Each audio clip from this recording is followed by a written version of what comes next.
Арсен Сергеевич, здравствуйте. Текущая эпидемиологическая ситуация в нашей республике. Доброе утро. Ситуация по республике остается достаточно напряженной.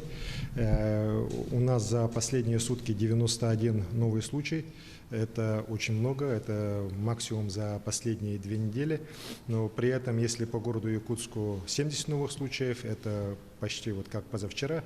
И это показатель вот последних как раз 10 дней по городу Якутску, от 60 до 70 заболевших.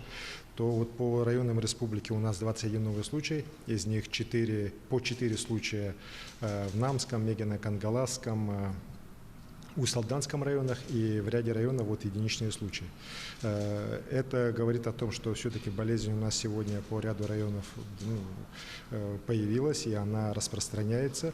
При этом те меры, которые оперативные штабы на местах принимают, на мой взгляд, они достаточно всеобъемлющие и должны привести к положительным результатам. Вместе с тем, конечно же, режим ограничительных мер на местах тоже должен и муниципалитетами вводиться, но и люди должны соблюдать, особенности в малых населенных пунктах.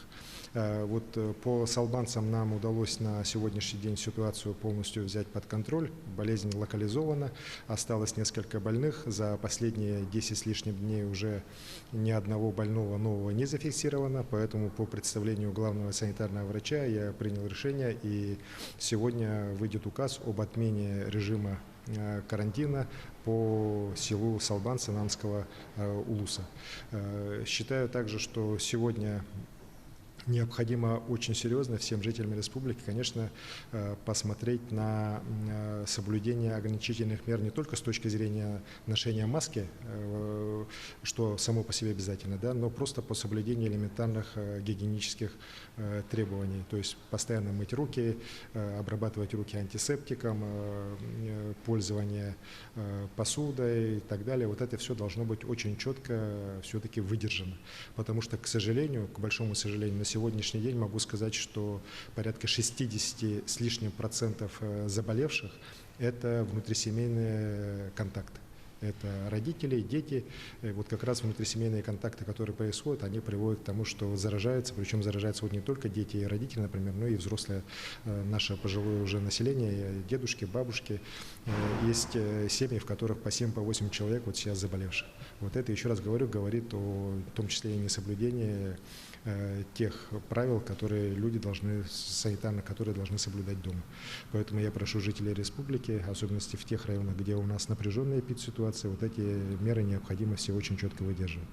На сегодняшний день у нас количество выздоровевших уже порядка 65%, это хороший показатель. За последние сутки выздоровело 133 человека. И вместе с тем 25 человек у нас находятся в крайне тяжелом состоянии, из них 5 на аппаратах ИВЛ. Это говорит о том, что вот угроза для здоровья, она для болеющих этой болезнью никуда не проходит. Поэтому прошу всех и себя оберегать, и своих родных и близких, в целом соблюдать те меры ограничения, которые у нас по ряду районов действуют. Это очень важно. Как раз вот в эти дни, мы считаем, мы должны достичь все-таки коренного перелома в ситуации и по городу Якутску, и по другим районам, остановить распространение этой болезни. Спасибо. Спасибо.